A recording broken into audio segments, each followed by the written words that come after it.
कक्षा 10वीं के प्यारे विद्यार्थी ध्यान दें, यदि वास्तव में आपको विज्ञान के पेपर में 75 में से 75 चाहिए भैया, तो वास्तव में 75 में 75 आएँगे। यदि आप ये पेपर याद करके जाओगे तो आपको 20 सितंबर के दिन बहुत मदद मिलेगी। क्लियर? ज़्यादा टाइम हमारे पास नहीं बचा है। जब भी मैंने सारे क्वेश्चन के टिक मार्क लगा दिए, क्योंकि अलग-अलग जिलों में साल अलग-अलग पेपर हो रहे हैं। यदि कोई और भी पेपर आएगा तो वो भी इस चैनल पर आपको मैं प्रोवाइड कराऊँगा, इसलिए आप चैनल पर एक्टिव रहिए, जिससे आपको पल-पल की जानकारी मिलती रहेगी। देखिएगा, ऊष्मा शोषी अभिक्रिया F O2O3 में आपका विस्थापन अभिक्रिया आ जाएगा। किसी रासायनिक अभिक्रिया में भाग लेने वाले पदार्थ अभिकारक, H2O का योग और O2 का ह्रास आपका अपक्षय अभिक्रिया। टूटी हड्डियों को जोड़ने के लिए प्लास्टर चढ़ाते समय किस पदार्थ का उपयोग किया जाता है? तो प्लास्टर ऑफ पेरिस का। दही में पाए जाने वाला अम्ल तो लैक्टिक अम्ल रहेगा। यहाँ से आप देखिएगा, रिक्त स्थान, मानव शरीर में ऑक्सीजन परिवहन के लिए उत्तरदायी वाहक है तो हीमोग्लोबिन है। पादप में जल का संवहन जाइलम द्वारा होता है। कपाल तंत्रिका के मेरु तंत्रिका से मिलकर बना होता है केंद्रीय तंत्रिका। ट्रिप्सिन आ जाएगा। मनुष्य में प्रतिवर्ती क्रिया का केंद्र होता है तो मेरु रज्जु द्वारा।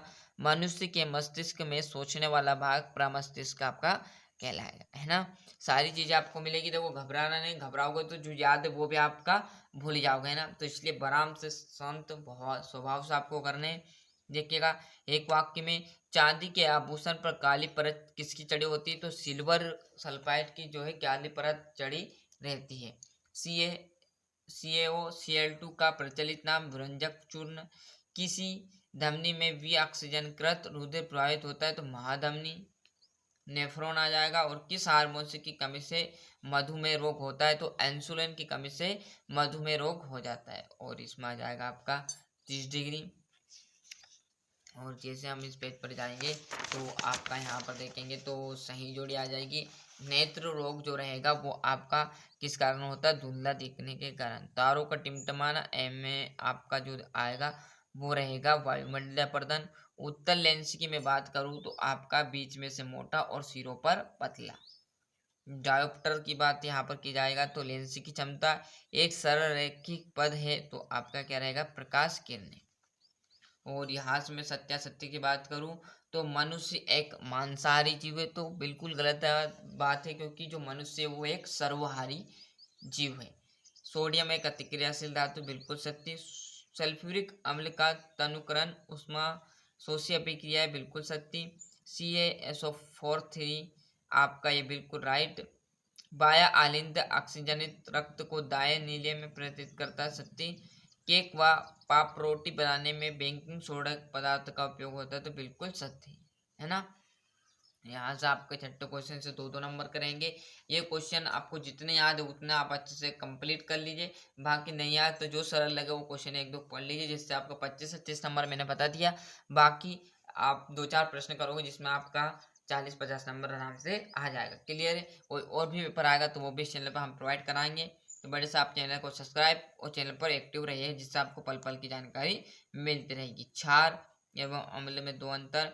पौधों में प्रकाश संश्लेषण की क्रिया कहाँ संपन्न होती है? प्रकाश संश्लेषण का रासायनिक समीकरण हमें लिखना है।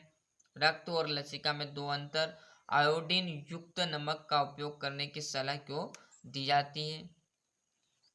और जैसे हम इस पेज पर आएंगे तो यहाँ पर आपका 13वां, मनुष्य में प्रतिवर्ती क्रिया के 2 आपको उदाहरण देना।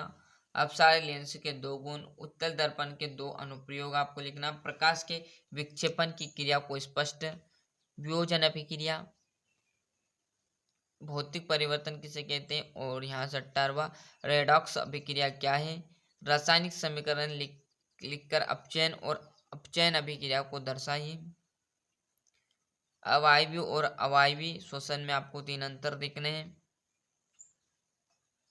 धावन सोडा और बेकिंग सोडा के 2-2 आपको उपयोग लिख लेना। मानव मस्तिष्क का नामांकित चित्र, और ये आपका 23वें का अथवा रहेगा। अगर बात समझ में, तो इस प्रकार मैंने आपको जो पूरा यहाँ पर पेपर था वो अच्छे से प्रोवाइड करा दिया।